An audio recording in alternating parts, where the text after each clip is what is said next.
really, what in life can you not accomplish if you really just put your mind to it? This is not rocket science. Thank God. It's not rocket science, right? What's up, y'all? John Wetmore back with another episode of the Insurance Insiders podcast. Appreciate y'all getting on, where we are exploring the insurance world.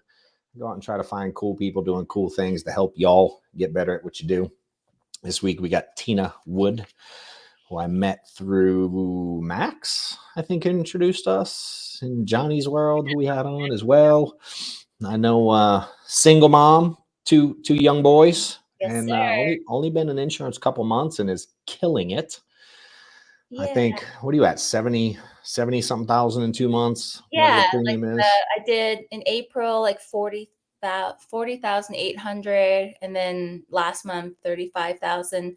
Yeah, because those are my really like 2 months of selling, because I got into a car accident in December and I took 3 months off pretty much.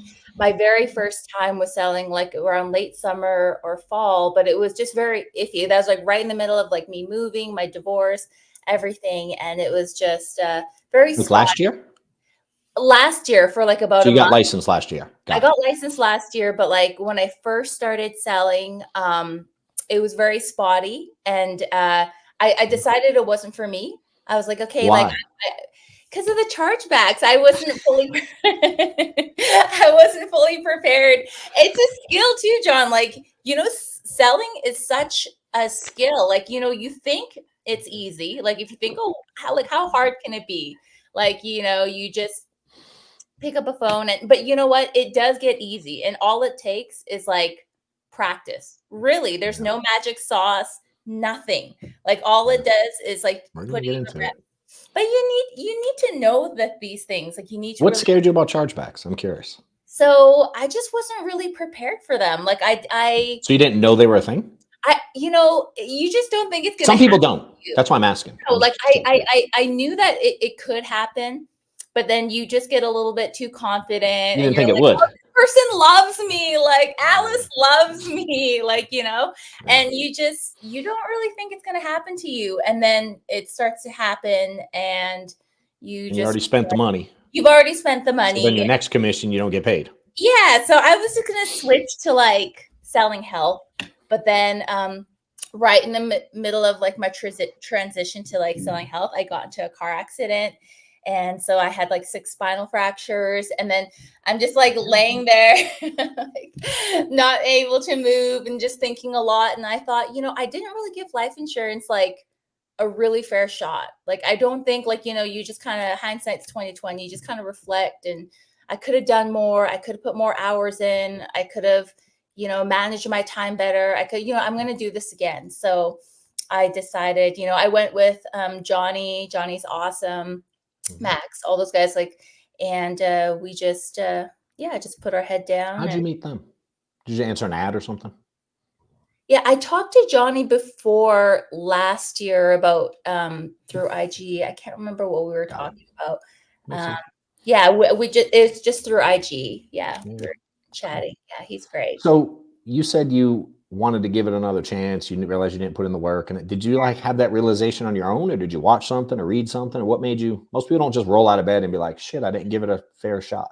Well, you know what, John? Like, when your back is against the wall, it kind of makes you like rethink things. Because I'm a single mom, right? And I've got 2 young ones, and I started really reflecting. And I of course, like, I love listening to like podcasts, Audible, all of that. But I just was thinking of my boys. You just think about your family, and you're like, okay, like, are you giving them all you have? And then I just thought about it, and the more I started thinking, I'm like, no, I didn't really give this a fair shot. And yeah, I just went back into it, put my head down, and all you have to do is work. Like, I thought about the times before. It's like, oh, I gotta go do this. I gotta go do this for like, and then like, how many hours? Like, I asked myself, like, how many hours did I put like time on task? And like, you think back, you look back, and you're like, no, like, because there's always an excuse, right? Like, you always can make some kind of excuse. But like, if you really are determined to make something work, you're gonna make it work. You just put the hours in. Can you see it? What's that? Determined. Yeah, that's awesome. If you're looking to transform your insurance sales game in just 12 weeks, this course I put together is for you. Go over 20 different topics, everything from sales to goal setting to lead plans, and everything I've done in the last decade plus, having multiple six-figure sales success. I've helped hundreds and hundreds of agents get to multiple six figures all over the country, mentoring and speaking at all kinds of events. So available now. Find the link in the description. Use the code LAUNCH for a discount code. Yeah, like John, like I want to be where you are at one day. Like what you've built is like incredible. And I don't even know like how many years did it take to get to that point? Because like I'm starting now. How many years is that for you? I build it every day. So it's like it's never ending. But I've been in the business I officially started, depends what you count as official. So I started out week 2, like in mindset. Yeah. So for full perspective, I applied in 2008 to an ad. Mm-hmm. It took me till 2010 to get my license.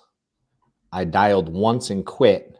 And then it took me till 2012 to get back in and make my first sale. Wow. And so I've been doing, and then I did it for a year part-time. So 12 to 13 part-time. And I went full-time in August of 2013. So I'm almost at 11 years full-time. So what are 12 years? What are the steps though? Like what years did you start really building though? I started recruiting from day one. So I had a job. Okay.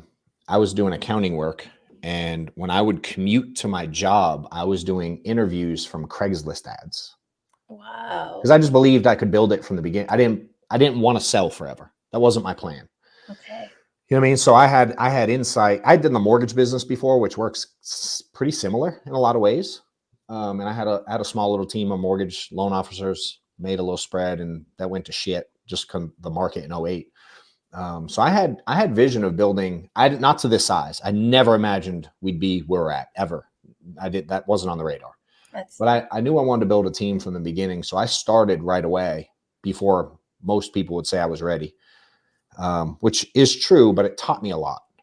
You know what I mean? And I would just leverage the people around me and my mentors and the team, all the stuff. And I'd just be like, dude, are you interested in an opportunity? They're teaching me how to make a bunch of money. They'll teach you too. I mean, I took all the responsibility away from me, and I just put it. And I had people around me willing to help.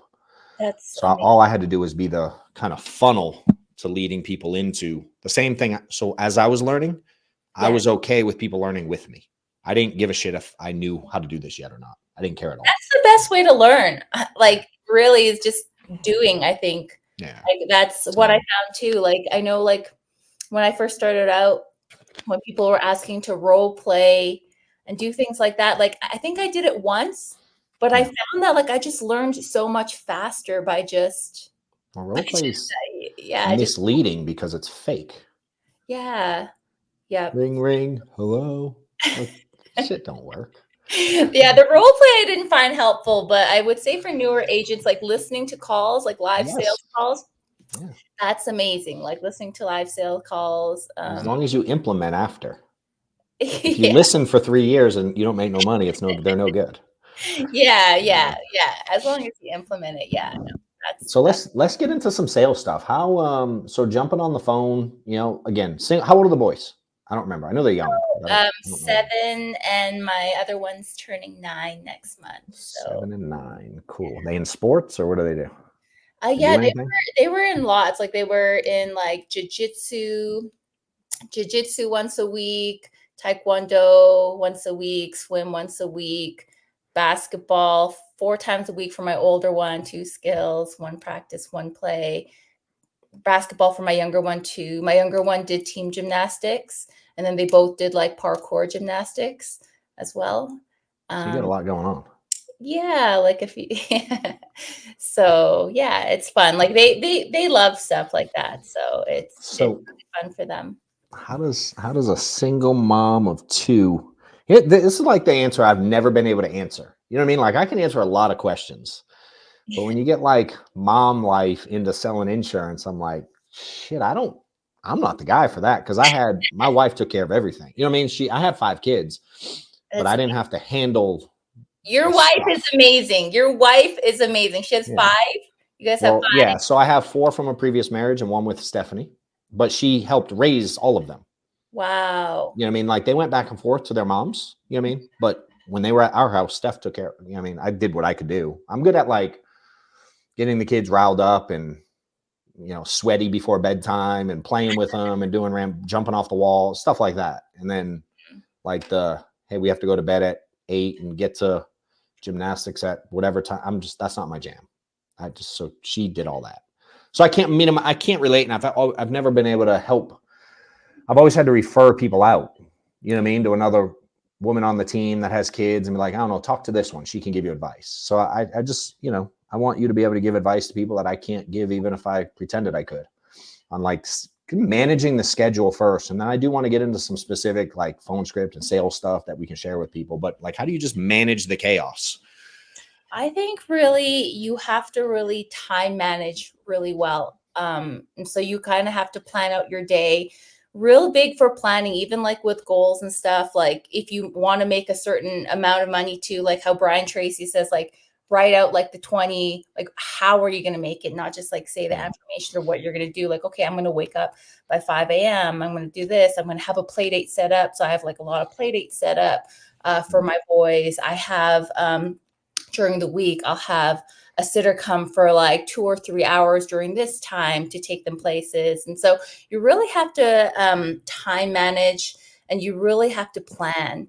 But you can get it done. Like if you're a single mom and you, like, I know how it feels. It's like, it feels so overwhelming. Like just the thought of, you know, learning something new, doing all this, and then you see all these numbers and you don't think you can do it, but like, you just got to kick those limiting beliefs to the curb, like, cause you can, you know, and I think especially with like commission type jobs, like a lot of people are scared because it's not like a steady pay, but really what in life, like, can you not accomplish if you really just put your mind to it? Like, if you really think about it, right? Like, this is not rocket science. Like, so it's not rocket science, right? Like, and it just, you know, and don't be afraid to ask for help. Like I was that person, I never wanted to ask for help. Like that's just not who I am. But you know, people, your friends and family want to help you. And during times, especially like when you are going through a period, like you just went through a divorce, and you know, these are the times that like you do reach out for help. And don't be afraid. And you know, your family and friends love you, and you know they want to help you. And you know, you just got to swallow that pride and just ask sometimes, you know, if they can help out here or there, and they know you know that you would do the exact same for them. So it's about really like time managing, planning, asking for help. You know, don't do it all like on your own, and really just shifting your mindset, because you really really have to believe in yourself. I think that's like the thing for me in the beginning too, was the hump that you have to get over, is because you're around people that might tell you, oh no, like there's no way you can make that. That's MLM money. That's like, you know, that's not real, you know, Tina, like no one actually makes that. Or, you know, you hear all these things, and it's from family and friends. It's from people that love you and people that care about you. But you just have to drown out that noise, and just focus like on what you want, and you can make it happen. And really, like a lot of moms, I find like we're so self-sacrificial. We do like everything for our kids, you know, and maybe put this life insurance in that mind frame then, because people are, if you say to yourself, okay, I'm going to sacrifice a little bit of time, you know, because of course we want to be with our children 24/7, a little bit of time now, but in order to make their futures so much better, you know, because because you can shift your mind frame into that, and then you're going to be like, okay, yeah, like I'm going to do that. Because in the beginning, sometimes you say like, you know, I don't want to give up time with my kids, I don't want to do that. But then when you're thinking about your kids, you're like, no, I think this is like really the best for them. So you just have to, it's all about shifting your mindset. And then also just holding a lot of gratitude, like just every day, like write down what you're grateful for. I do gratitude practices with my sons every day. I think it's so important because like as a mom, especially a single mom, we hold a lot of stress. There's a lot on our shoulders. There's a lot of things that we have to do, think about. And when you hold gratitude in your heart, like you can't even hold stress at the same time. It's like impossible. So I think that's really important too, is just a reminder to just hold gratitude every day. Yeah, I love it. I love it. I was raised by a single mom, I know. teenage. She was born. She was 18 when I was born, Wow. and I had a little brother too.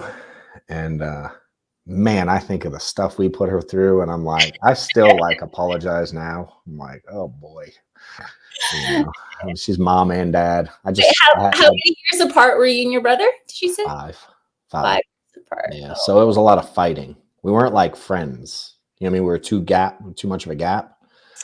So But you were best friends, right? There were times where you guys were no. nope. Nah, I was a pain in the ass as a kid. And Oh, I was always out and did my own thing. And I'm a different, yeah, I always tell my mom, I'm like, I don't have a lot of memories of him.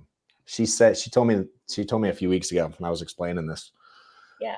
She goes, I always wanted a little brother when I would always ask her to have another baby. Mm-hmm. And she says, when I got home with him, you looked and you went, what am I supposed to do with that thing? And she goes, and you just never want anything to do with him again. Like, not in a mean way. I just was like, yeah, what can I do with this little baby? Maybe it's like the born leader in you. I say that to like my older son too. He's very alpha. Yeah. He's very like any other male around, like the testosterone gets going. Maybe because he's like that with his little brother too. Like they're like best friends, but they certainly do fight too. Yeah. Something that I definitely wasn't used to. And he's There got you go. that personality kind of like a little bit more defiant, but I tell him, I'm like, it's because you're a born leader. So That's I think, funny. that could be the case. Yeah. Is mom guilt real? Is that a thing you deal with? It is so real. But again, it's something that you have to tell yourself and just pour a lot of self-love into yourself, because I prefer to have a lot of, mom love and self-love over mom guilt, because that does come on. It's so natural because like you want to do, be there for your kids all the time for anything that, they're going through. And if they want you to look at a coloring or you want to look at this, you're busy with work and you feel all these things, but you have to tell yourself and just tell yourself that you're doing your best. Really, like you are doing your best. You're doing this for them. And just, you have to pour a lot of love, not just into your kids. Like you really have to fill your own cup. You really have to like let yourself know, like really, like I do this, like I'll look in the mirror and I'll tell myself while brushing my teeth with like my left hand, because they say it's like something like if you're right hand, that. yeah, brush it with your left hand. It does something with the neurology. I'm not exactly sure. I read it somewhere. And just tell yourself how much you love yourself.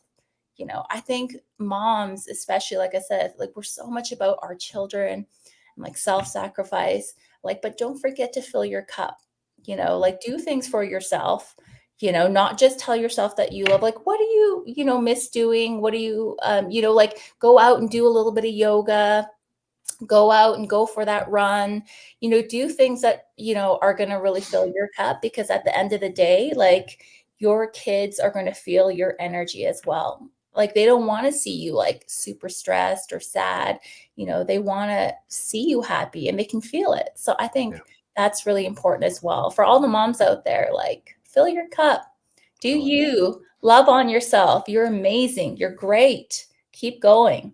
Yeah. Let's talk about your schedule.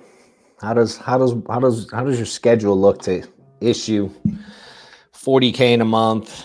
I got 76,400 in two months is what the number my team gave me. So let's walk through your week. Like what's a typical week look like for you? Just set this up.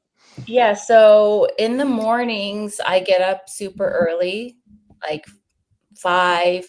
I have a morning routine. So like, and not everyone needs this. I truly believe not everyone needs to have this like long morning routine, but it works for me. Like you get up, like you meditate, you pray, you exercise, and then you just start hitting the phones. And I think really it's not rocket science. Like, I know everyone says, like, what's the secret sauce? Like, people ask me, and I stare, and I'm like, I don't know.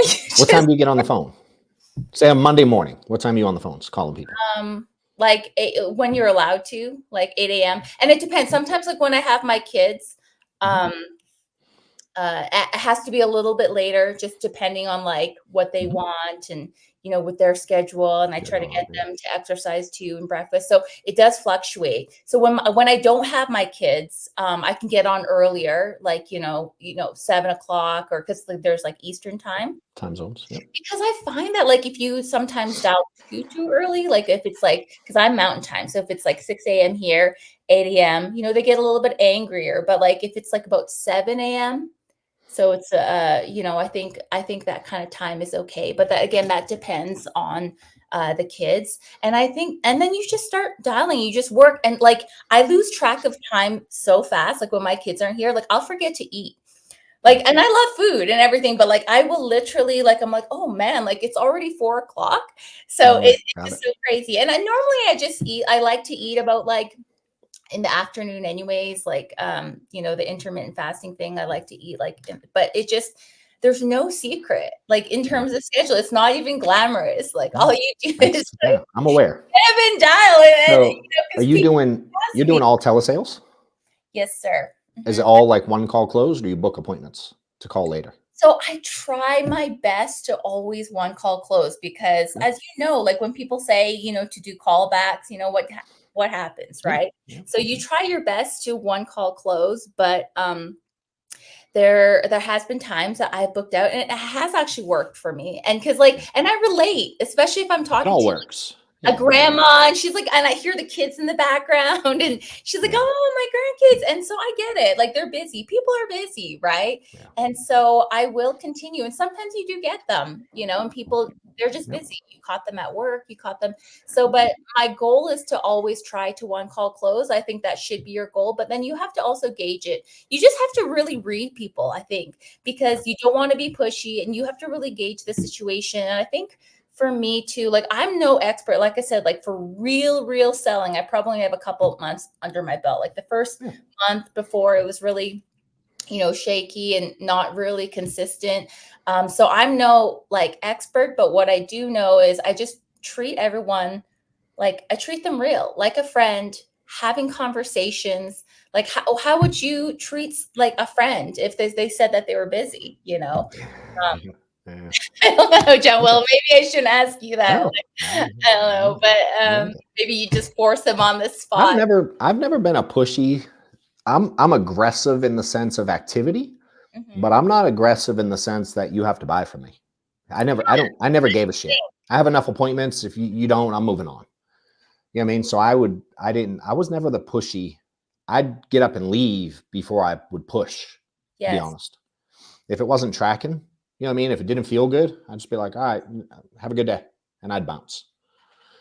I think that's really good. Like I think, and to each their own. Some people do very well, being like a little bit more push. You have to, I find with sales, for people that are wanting to get into this, or like, what method of selling is best. Like for me personally, I feel like I sell best when I'm confident, and I'm confident when I'm me.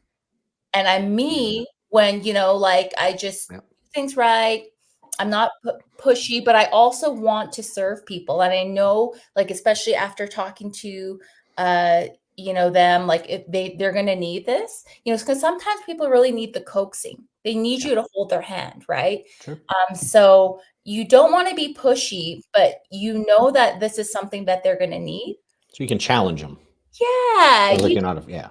Yeah, you just want to guide them, but you just don't really want to be pushy. But like, I mean, do you have a goal of like phone calls or presentations a day, or what are you trying to hit? Again, say we're on Monday. What satisfies you at the end of Monday? How do you know if you've done well for you? For me, I'm pretty good at closing the presentations that I do. So, but like I want anywhere between like my goal between like, 5 to 10 presentations a day. You Nice. don't always get them, Yeah, for sure. people hang up or, you reschedule or things like that. It depends on how many leads you got. Yeah. You can always dial old, but you know how it is with the older leads. They're a little bit, Takes more dials. yeah, it's Takes more more work. dials, Takes more work. more work. They've been hit up a little bit more. So, and those people, the ones that have been hit a little bit more, you just you take the approach different. Like I think Max was showing us like what he was saying.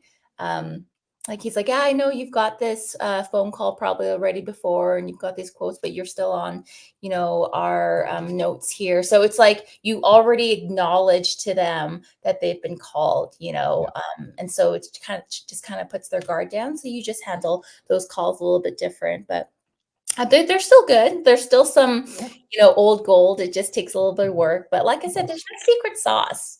And My thought is there's still people who have families that don't want to leave their family in a bad spot. You just got to maybe weed through more people because some have got it taken care of or forgot or whatever it is. Like, but just as many that I got it taken care of, I've learned that there's equally as many that have gone through a life situation that makes them realize they need it now, when maybe before they didn't believe that. Yes, no, absolutely. Like it's just, I had a colleague that was saying that she was just talking, and this is real. It like really like hit me, and like I had chills. But she was talking to a client, and the client just wanted to think about it. And literally, she called back. It was like her name's Sandy. So Sandy called her, or the daughter called or something, and her mom passed away, and she didn't get it in time.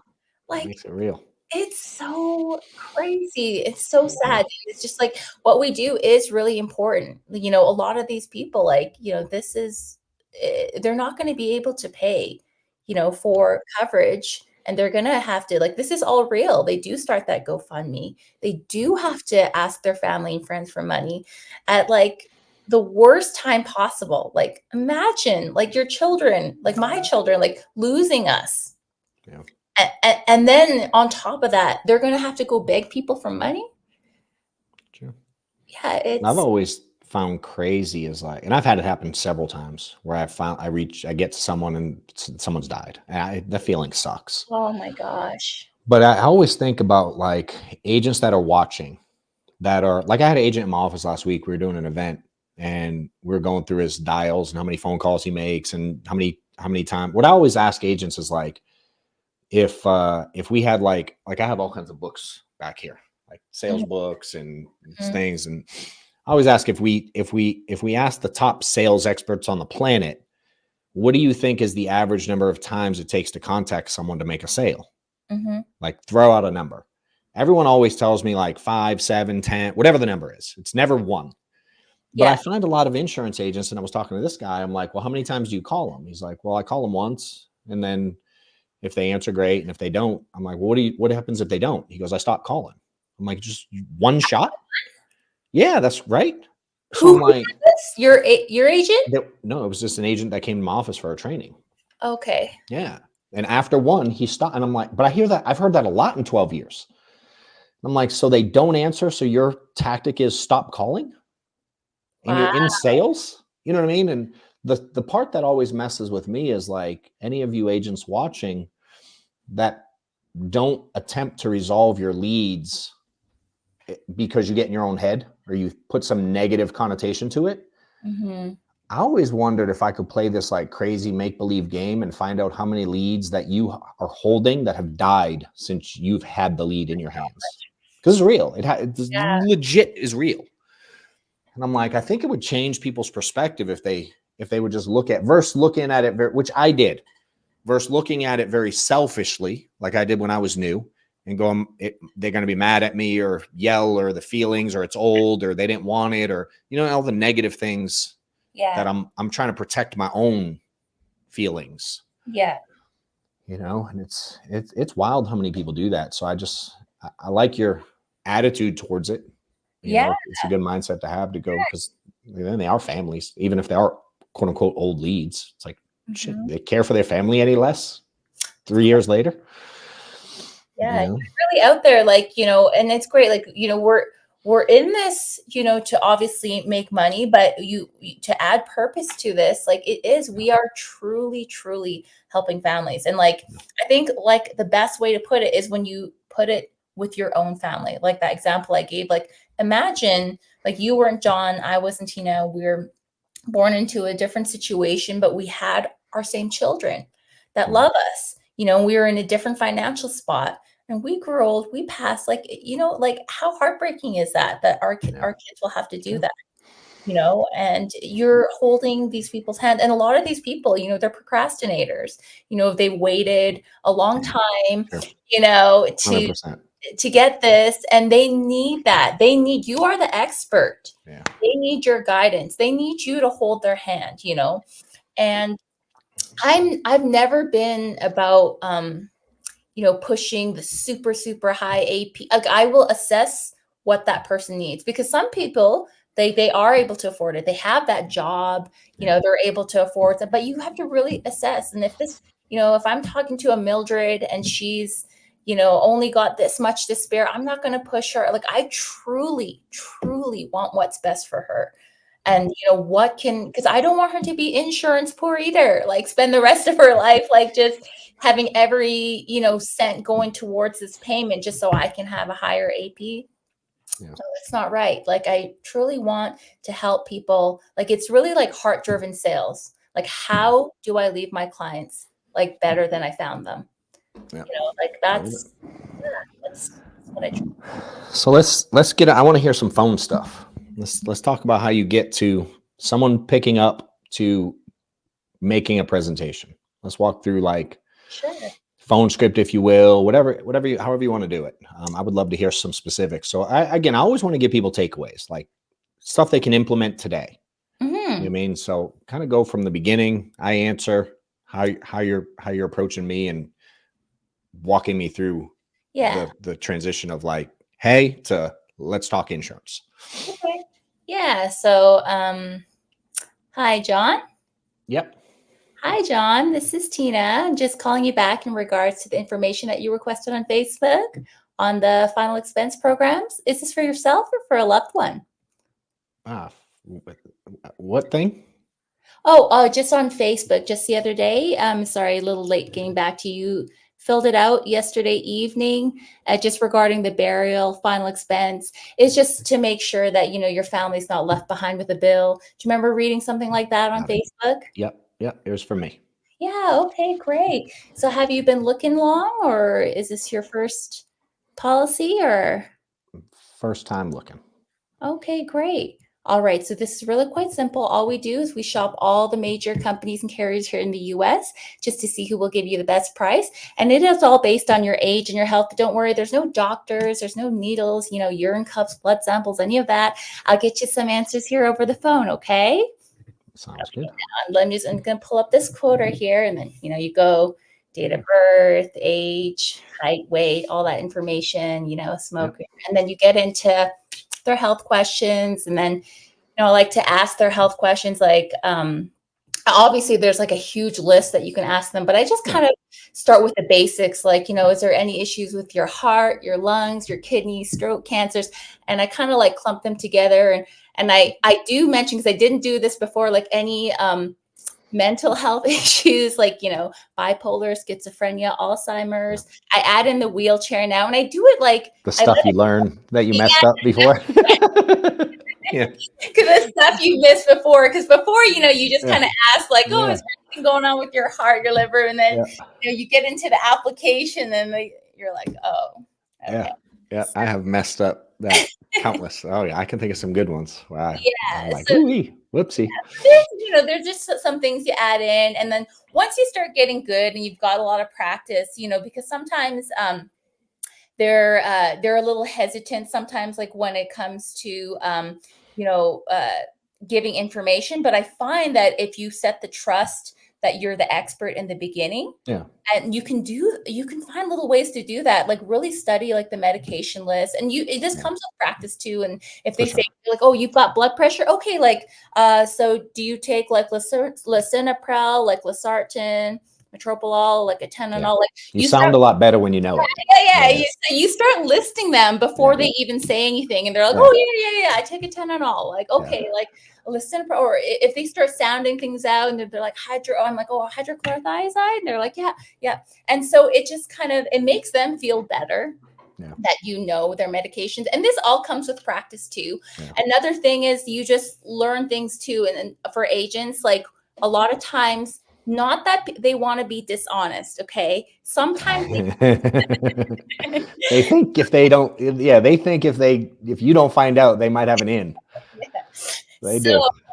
It is important to emphasize in the beginning that through, when we give you a quote, and if you like that quote, we can go forward with this like application, and through your social, they are going to pull up like your prescription list history. You have to let them know up front, because then it saves you a lot of time, because then they're like, well, I might have that on there. I might have this. And a lot of times, like, you're going to have to, as the agent, kind of take that initiative to kind of dig a bit deeper. Like, for example, when they say that they have diabetes, like, and they're taking pain meds, like always ask about like gabapentin or like, neuropathy, because they're not always going to mention stuff like that.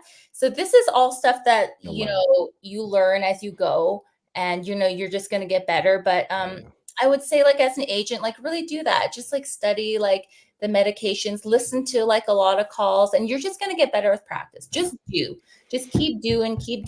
And I find another thing, John, I don't know if you have used this, but Crankwheel, it's an app. What's that? I never heard of that. Oh my gosh, John, are you serious? Yeah, I don't sell policies anymore, so I don't know. Right. Okay. Tell them, what is it? For all the new agents out there, you got to start using Crankwheel. It's it's just a Chrome extension to your it's just a Chrome extension to your browser, and it's literally, they can follow along on the app with you.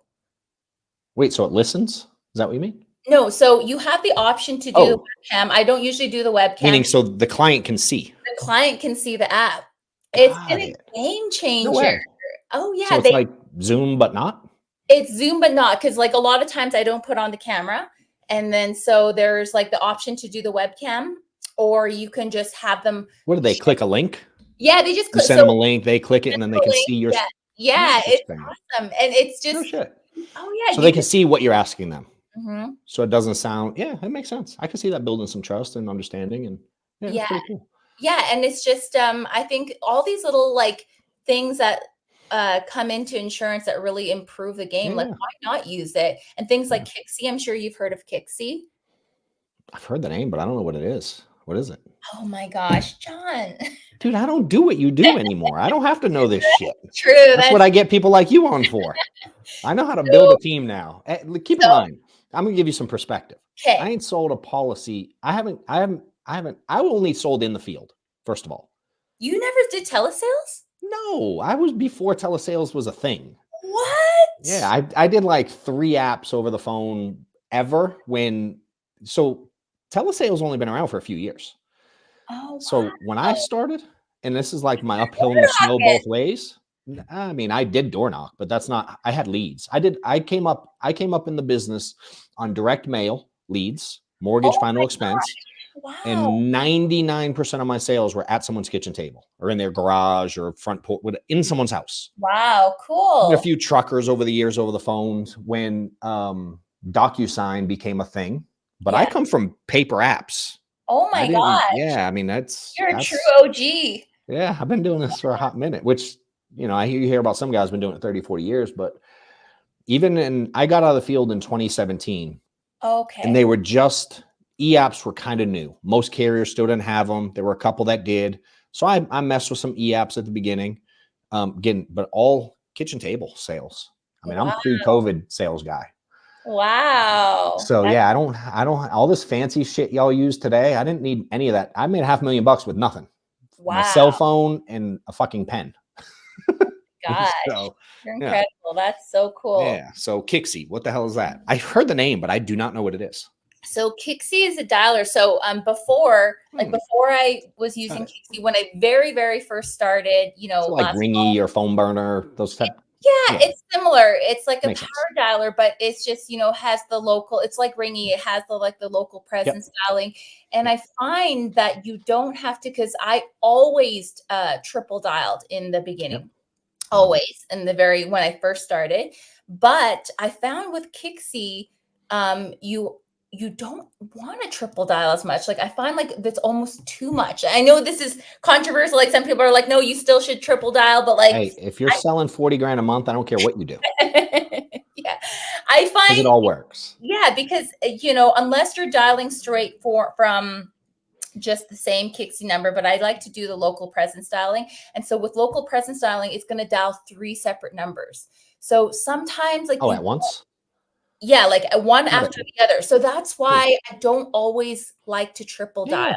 If for you're the, getting in your total contacts and yes, converting, who cares at the yes. end of the day? So, but those are all I little like it. things, and like the little everything like with AI automation these days. Mhm. Like when you were selling back in the day, like it was so much harder. So you're Yeah. like a true like sales. I put miles on the car. I'll tell you that. I flew to Utah to sell. I flew to Ohio to sell. Oh wow. Yeah, all over Georgia. I mean, and again, I don't come from like bang on doors cold, how the market start. You know what I mean? I ain't that OG, but relative to today, yeah, I mean, we had to work it a little bit differently. And Yeah, then technology changed and evolved. And, I mean, I have good people on my team that learn stuff. And as it came out, other people started teaching things. So I teach a lot of the principles and growing, but I'm not the one going like, here's what, all right, first day is on the phone. Here's the 7 things you need. right. I'm not the best at that anymore. Yeah. Thankfully, I don't want to be the best at that anymore. You know, I mean, I got great people on my side that can help with those things that are really good at all this. Yeah, I'm sure Um, they all know about it. yeah, I think for it's very sure. useful. Like, why not Yeah, use these? It's like, yeah, when GPS first came out, people are yeah, like, I'm not going to use this. I'm going to use it. Like, but why? Why yeah. not It's use true. these tools that are going to help you? So Yeah, I would say like, especially, so for me, even before I started using Crankwheel, to be honest, I was actually really good at developing trust. So like I never had an issue with like getting yeah, social, rarely with banking, because I think that's really important too. So like also maybe right before like just jumping on Crankwheel right away, like really fine tune your sales skills, yeah. really fine tune your skill to be able to establish that trust. Because that's the most important. And I think for me, again, it's just like when I'm selling and just having a conversation, Yeah. and so I think that's the best way. Like, yeah, you follow a script, but you just talk to them like they're Yeah. a friend that needs guidance. Yep. You're doing something that's best for them, and really fine tune that. And you're just going to get better at establishing that base trust, and then you're going to get better at getting the social, getting the banking. Because I did all that, and I got really good at that Yeah. actually before I started using Crankwheel. A crank wheel is just a whole nother Yep. layer of, Yeah. awesomeness, because they can just see What that. what I like about the start of it is you're not like your phone part. Um, you aren't like asking if it's okay to present to them. You're just like rolling right into it. You're assuming that they want, yeah, you just like the transition to like hello to taking meds is like smooth. Oh You're yeah, not well, where I think a lot of people are like, so I'm trying to get you this insurance now. Do you have time now of like 15 minutes to see what no, you're they eligible? asked Like, for it. yeah, I'm not I know they want it. They filled it out. yeah, You have to go in and assume the close, John. Like you yeah, have to assume the close, because like they asked for it. yeah. Like they're Where do you tend to at that stage? Because I want to go further into it. You're kind of at the medical. I'm getting medical information stage. Is there where do you get pushback? Do you at up to that stage? We'll get into later stuff later. But is there anything that comes up typically at that? Like, hey, I'm yes. calling you about this lead. To hey, do you have diabetes? So when you mean like for medication, there is pushback there about Meaning weight. not, yeah, I mean, maybe in terms of certainly giving personal information, but do you get any kickback like, whoa, why are we doing this now? Like, I don't have time, I'm busy. I'm like, how do you deal with that? Or do you get it? Yeah.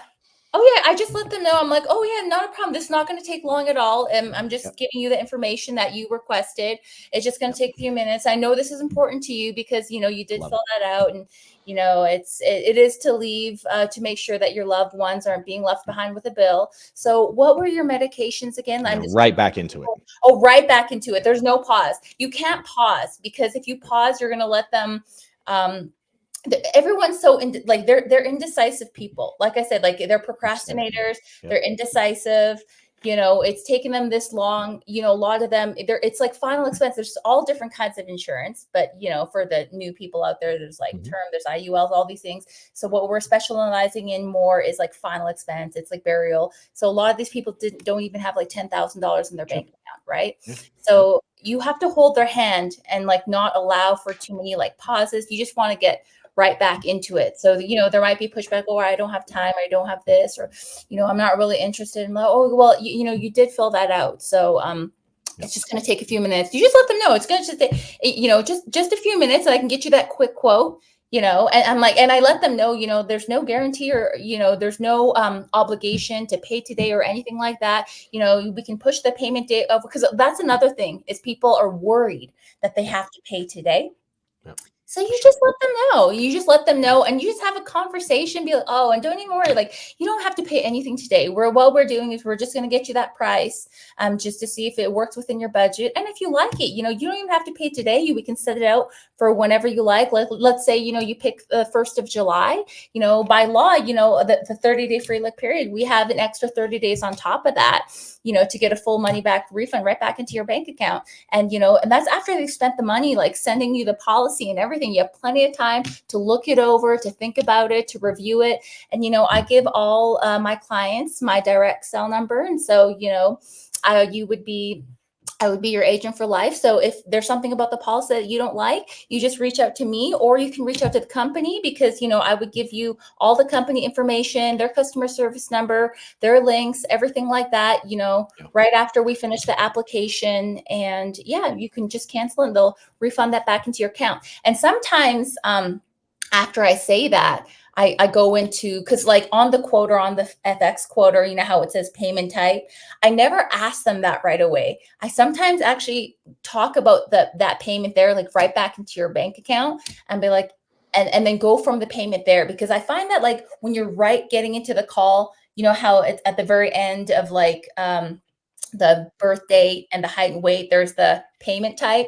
I never touch that until a little bit after, because or like when we're getting into the quoter, I just let them know that so all of these companies, and I talk up the companies too, because these people don't know like what company you're dealing with, and you just let them know. You make them feel good about it. You say like all these companies are A-rated on the Better Business Bureau. All our companies have been in business, for 60 to 180 plus years. Mutual of Omaha, Aetna, these are all fantastic companies. You don't want to be dealing with any of these small fry companies. I had a client, and this is a true story. I had a client, paying 10 years to what she thought was whole life insurance, only to find out that the company went out of business. So you really don't want to mess around when it comes to life insurance. It's very important for you, important for your loved ones, and you want to go with a company that's established, that's trusted, and that's the companies that we deal with, sir or ma'am, Love it. Yeah. So we go back to medical stuff. You get through that stuff. Go from there. Like, how's you assess what they got, whatever we got. I don't know. We have damn diabetes, high blood pressure, whatever it is. Nothing crazy. How you transition into pricing and closing a deal. So we just kind of like how I talked about here. So I just say, okay, like, so I'm just pulling up my little quoter here, and just like what I talked to you about, and I introduce myself actually at this point, because in the beginning I don't even say like my name or anything like that. Yeah. I do not say my name. They don't care about you. Like, really, it's about them. So make the whole first part of the conversation about them, and then introduce yourself, like right before you're introducing the companies. And this is only to like edify the companies, edify yourself, like against the companies that you're with, because care about you. So right when I pull up, it comes in and say, oh, and my name's Tina Wood. I'm with, this agency, and, we're a 5-star brokerage in all 50 states. And, all our companies have been in business for 6,280 plus years. And I'd list a few, because a lot of people have heard of like Aetna, Mutual of Omaha. So you want to list a few that, a lot of people know. And you pull it up and say, oh, congratulations. Like, it looks like you're getting that first day coverage, and a lot of times people are getting first day coverage, but you have So to. this is not even in the app yet, though. This is just pricing. Yeah, this is just pricing. Are you showing them the pricing screen too on that thing? Mm-mm. Okay, cool. And because a lot of times I wouldn't either. I was just curious if you did. No, I don't. And a lot of times too, like, I don't tell them how many carriers I have, because, let's say I'm contracted with 13, like, but they can think I'm contracted with 200. I don't know. Right. So, like, I'm not talking about, I just say that we have, a bunch of carriers. So I don't really want to show them that screen. So I go into it, I congratulate them that, they have, the first day coverage. And even if they don't have the first day coverage, like, let's say, you don't actually know yet, approval wise. That's what I was getting at. You're going to do the underwriting side later. I tell them that based on the information, based on what you said. Yeah, I said, and so I say, like, based on the information that you gave me, congratulations. It looks like that you have first day coverage, but of course we would have to get into the application. It's really simple. It's just going to take a few minutes. And at the very end of the app, normally it's instant approval. Sometimes, it goes to underwriting, which would be, 24 to 48 hours, but we would know right away. And based on everything and you always want to give them that positive vibe. No one wants to go into things thinking they're not going to get something, do all that work. So, and, you just let them know that you're just going to do this app just to make sure that they are going to get the first day coverage. And if they don't, like, if they're going to go into a 2-year wait, then flip it. Tell them how amazing that is, say, okay, well, it looks like here, well, congratulations. You are going to, there are some wonderful companies here. They're going to get you that coverage. So basically, it's way better than putting money aside in the bank account. So what it is if you were to pass away in the first 2 years, your loved ones are going to get every single penny back of the monthly premium that you put in, plus 10% of the coverage. Like, I don't know what bank's going to give you, 10% of any coverage, So, you're going to get, they're going to get, and a lot of, because of these conditions, a lot of times, you're uninsurable, but it looks like this company is going to give you that insurance, so your loved ones are going to get something. And like I said, if you try to put this money aside in the bank, like, how fast are you going to get to $10,000-$15,000? Or with this, you're going to get to $10,000-$15,000 once you reach that 2-year mark. And there's other carriers depending on, some people out there. Yeah, there's like Prosperity, Prime to like, there's different things. There's, GTL for the 1 year. Sell it however way you want. Like for GTL, you can see when you hit I remember when I was new. Yeah. And I would think they'd get immediate coverage, and then they'd have to go to the guaranteed issue stuff. And I'd be like, well, what do you mean? You're just to the 2-year wait. When I was new, and I would struggle like underwriting, asking the right questions, and people would get referred to the 2-year wait type deal. Yeah. I didn't like hype it up. I was like, well, you're too sick to get immediate coverage, so all I can get you is this. And everybody would be like, I don't want that shit. I did it. I remember being new. I jacked that part up bad. That's so funny. Yep. No, but like truly, it is better for them than putting. I agree. I learned how to do it eventually, but at first I was like, man, you're like, all I can get you is this shit over here. Yeah, no. So when do you have them pick pricing at this? How do you?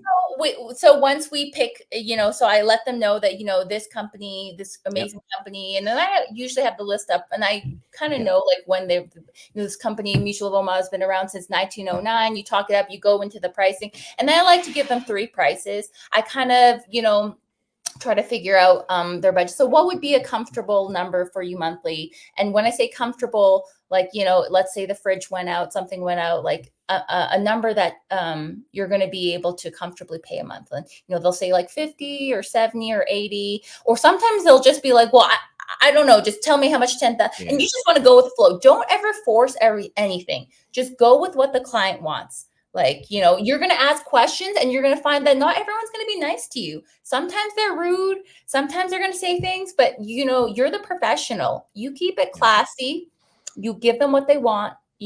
customer, like, don't take, someone that's going to swear at you and like belittle you, but like, It's true. but they're older. You got to remember, they're older. Some of them are a little bit senile. So, they might give a little bit pushback with the price, and that's fine. Cause you got to remember, like, money's really tight for these people. And so there might be a little bit of tension when it comes to like talking about pricing sometimes, and that's okay. Just go with the flow. And when we go with pricing, some numbers I like to give, depending. So it's like 20, 15, or 10, or if they're just looking for cremation or burial, or sorry, like cremation, you kind of assess that as well. Like, were you thinking going like the burial route or cremation, or you're not sure yet? If they're not sure, they'll ask me questions too, like, how much do you think a cremation is going to be? Like, I don't have that much money. I'm like, well, why don't we look at the plans that are like closer to like 5, 7 to 10? And we go into the pricing. I read them all, highest to lowest, get them to, if I get them to write it down, sometimes I know a lot of people say, get them to write it down. Sometimes I do that, but truthfully, sometimes I don't. And then it depends on the situation. Yeah. And sometimes if they do write it down, they circle the one that they like. But if not too, if it's just like a conversation that's flowing, I don't get them to write things down or grab a pen. I just say, I give them amounts. Yeah, it's just easy. Like, I just go with the flow. Talk about that. Yeah. And one of the things I learned, someone taught me pretty early on into selling final expense. One, and you've had it now happen enough, where someone you think was tight and they pick a big number and you're like, whoa, like, you don't see, I mean, sometimes they throw you a curve, like you don't expect it. So I had this guy teach me once, and it helped a ton. He taught me to go into it and be like, I'm not going to assume your budget. And the company requires that I show you the most you're eligible for here. Oh. So I'm going to show you the most you're eligible for. No obligation, but they make me show you the max. So your max is $40K at this price. I'm also going to show you 20 and 10, just like you did, 20 and 10, or whatever the situation is. And if any of these don't work, certainly we can make it work to your budget, yada, yada. And dude, it blew up how much premium I sold, because I didn't put my preconceived expectations of budget on people. And just the wording of like, hey, they made me show you the most you're eligible for, meaning you might want more, but I can't get you more. It was kind of like almost a weird little takeaway. You know what I'm saying? Yeah. Dude, I was shocked at how many people would pick the max one, but I got a lot more people when I showed 40 compared to 20 and 10, way more people would pick 20. Where when I showed 20, 15, 10, way more people would pick 10 or 15. You know what I mean? Because the high was, so I learned the wording of it from a guy. Wow. Hey, they make me show you the max you're eligible for is this. That's and then gold. Step down. Dude, it changed my world in selling final expense. Amazing. I'm going to use that. Thank you. Yeah. Try it. Let me know how it goes. It worked like magic. I was like, holy smokes. Sometimes, like I said, when I go by off the age too, like off the age, like when they are younger, I do sometimes push a little bit. So it all depends on the age. Like when they're like in their 70s, and who knows, like some of them, even if it's just for there's a really good term, really good salespeople know it. It's like price. Pete talked about it on the call I did with him. Price, there's something. You basically, I'm a newbie, so I would even if worst case, it shocks them with a high price. And then you show them the 20 grand, and maybe 40 grand is $350 a month. And they're like, whoa. And then 20's like, 180, whatever it is. Yeah. It's like, oh, well, that ain't so bad. Yeah. And then the next one's 10. It just, versus showing them 160, 140, 120. Yeah. There's not much of a margin between. Yeah. And I think it was Pete that shared it a few weeks ago on one of the podcasts. And again, a guy that mentored me taught me that part too. So it does a lot of things. And quite naturally, some will just pick it. I was blown away how many people pick the max.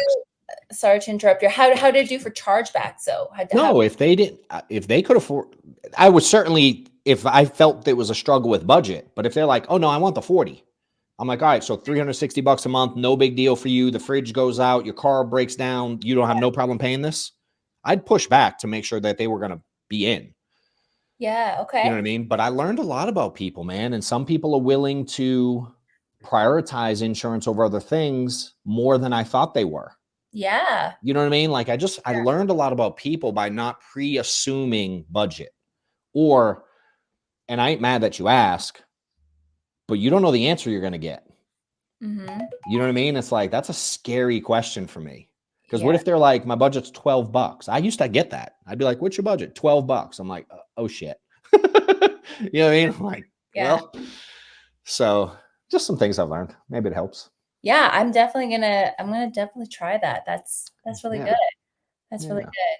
So Always learning. Like I said, I'm just a newbie in this space. I'm learning from Yeah. OGs like you guys. Like this. yeah. I mean, I had to learn it once too. For perspective for people, you were talking about all those meds and rattling them off like no big deal, which you will get there if you're watching.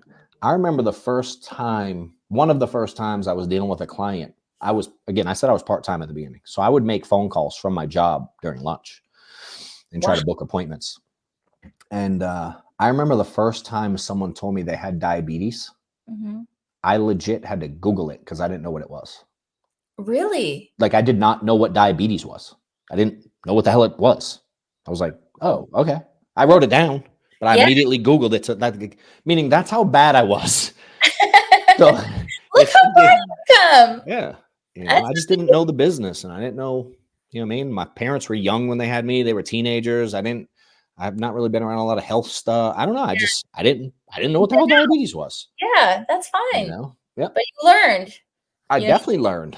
Yeah. I mean, you learn a lot by this and studying it afterwards, and you know what I mean? Like taking the meds and researching them after. And I learned a lot, but I always like to give people hope in this thing. It's like, cause you rattled them off and so that can be intimidating to people. And I'm like, yeah, but when you go on 100 appointments, you ain't going to see nothing new after that. Rarely. It's all the same stuff. 100%. You know, you have the surprise here and there, but majority of it, it's who doesn't have high blood pressure, diabetes, cholesterol, and a fair amount have cancer in their life. Like it's not, you know what I mean? You get a bunch of COPDs. Yeah. Albuterol, trilogy. You run across the same stuff. Yeah. So I love it. That's awesome. Yeah. Let's talk about closing them down then. Yeah. I want to hear how do you wrap it up, close it down, seal the deal, make sure it doesn't fall off, keep it on the book. Like how do you end the appointment? Let's roll through that. So after we talk through pricing, like after I give them the prices. Mm-hmm. Yeah. So after I've given them the prices, I ask them, what price best fits, and I got to change it a bit. Like do what you suggest. Do what hey, you're selling $70,000 in 2 months. Do you?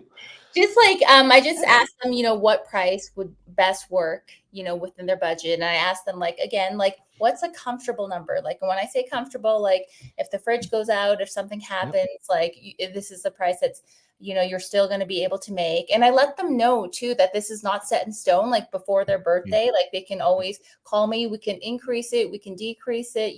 Don't feel stressed about this. Like you're not making, and I emphasize they're not making the payment today. And then,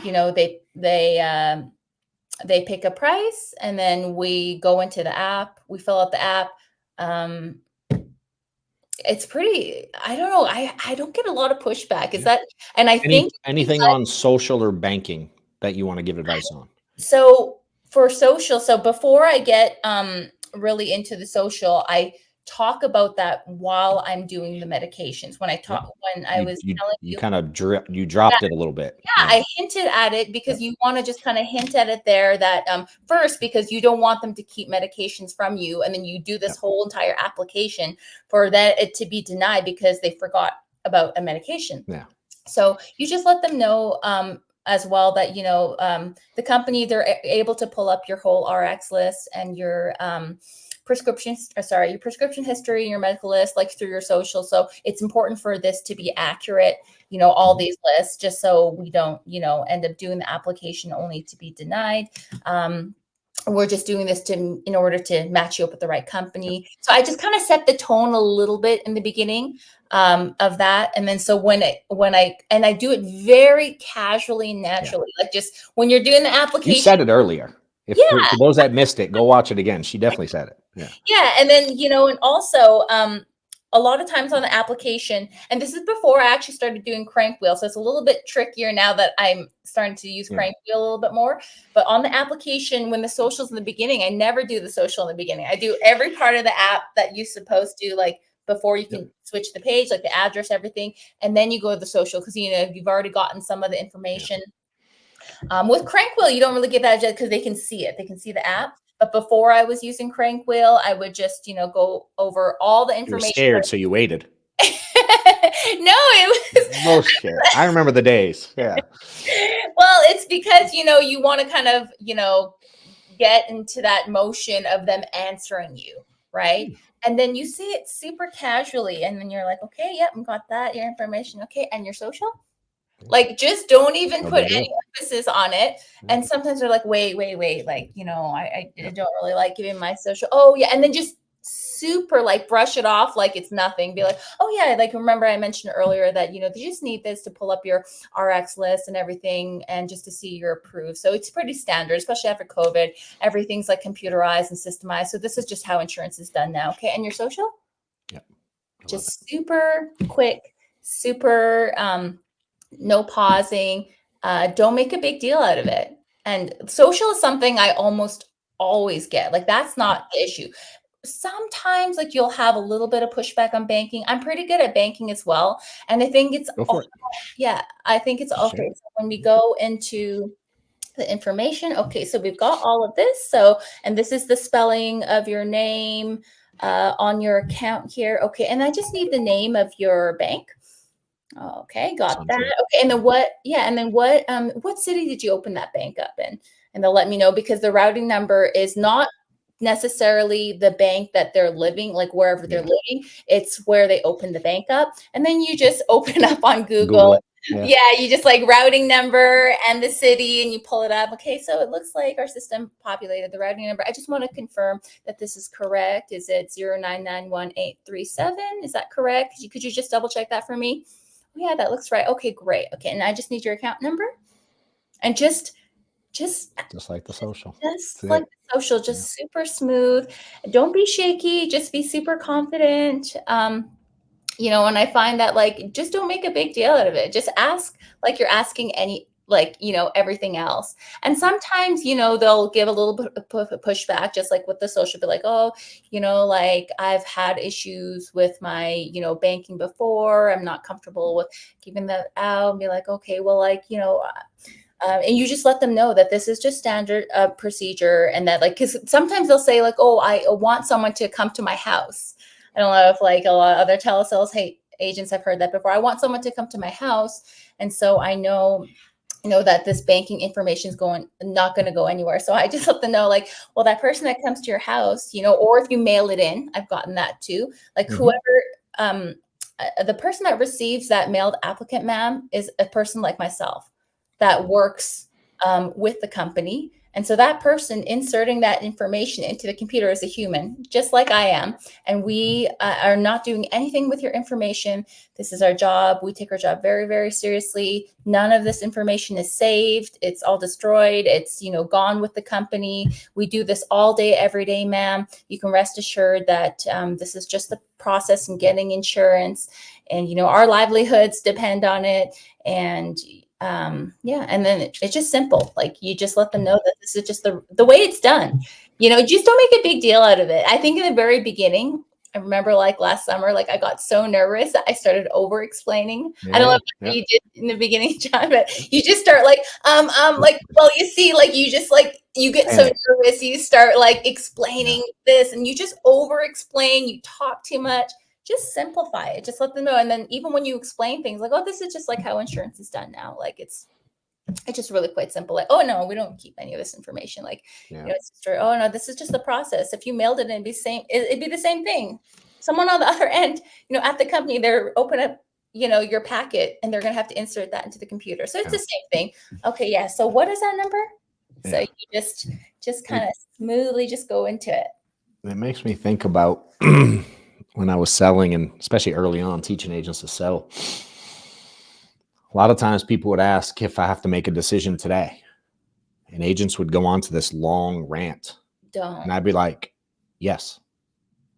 And just dude, and everyone would go like 90+% would go, okay, I'll pick that one. And everybody wanted me to go yes and then talk, or yes and explain it or reason it. I would just be like, yes. So which one do you want to go with? Yep. And they would just pick. It's nuts when you simplify stuff, how smooth it can go. Because again, procrastinators, it's the nature. It's, you know, I mean, they're gonna instinctually, I don't know if that's, you know, subconsciously, whatever, try to be who they are. Yep. You know, so it's helping them get across that line in a lot of ways. And you're helping them, like you're doing a service for them and for their family. And just, yeah, I think exactly what you said, John, is just simplify. Yeah. I think that's just the best way. Don't overcomplicate things. Yeah. I love it. That's good stuff. This has been great. I appreciate you sharing. Any final words or anything you want to share to people out there watching, or if you want them to follow you on social? I don't know if that's your thing, but certainly, again, if you know, anything you want to share with anyone, more than happy to let it rip for a minute or two. No, I just think the best, if you want to really, because obviously people are watching you because they're interested in insurance and getting into it, and, you know, thinking about this as a means to like a career. And I feel like you really have to, like, if you really want to get into this, you have to not just focus on like your goals and future, like just be one of those people that just float and be like, I want this, I want that. Like, you have to take massive action. So you have to remember that, like, when you want to get into this, like, you do it, but you have to simultaneously like take massive action. So you're going to be successful in this, but you have to not only set your goals, like all that stuff we talked about before, like with time management, with planning, but you have to take the action. You have to take the steps. You have to put in the time. Like, that is so important. So I want everyone to succeed. I don't want, like, I know how it feels, especially for the moms out there. Like, I just truly want you, like, warrior queens, to win. Like, you know, because I know what, like, a lot of us moms feel and what we go through, the mom guilt, like all of that. And I want everyone to win. And I think it's, you know, just hearing this, I think all of this, like, people already know themselves, you know, but sometimes they need to hear it again, right? So that you're capable, you're able to do this. You know, God plants you, you know, in the darkest times, like that's like when God plants you, right? And you're going through like really dark, hard, heavy times, but God's planting you during that time. And, like, you know, with gratitude, just like holding gratitude in your heart, you're just going to keep growing. You're going to grow. You're going to flourish. You're going to do great. Just keep that positive mindset, hold gratitude in your heart, focus on your goals, and just take massive action in the present. I love it. Yeah. Couldn't say it any better. Appreciate your time and sharing, and keep killing it. John, thank you so much for having me. You got it. Appreciate you guys. We'll see you on the next one. Bye.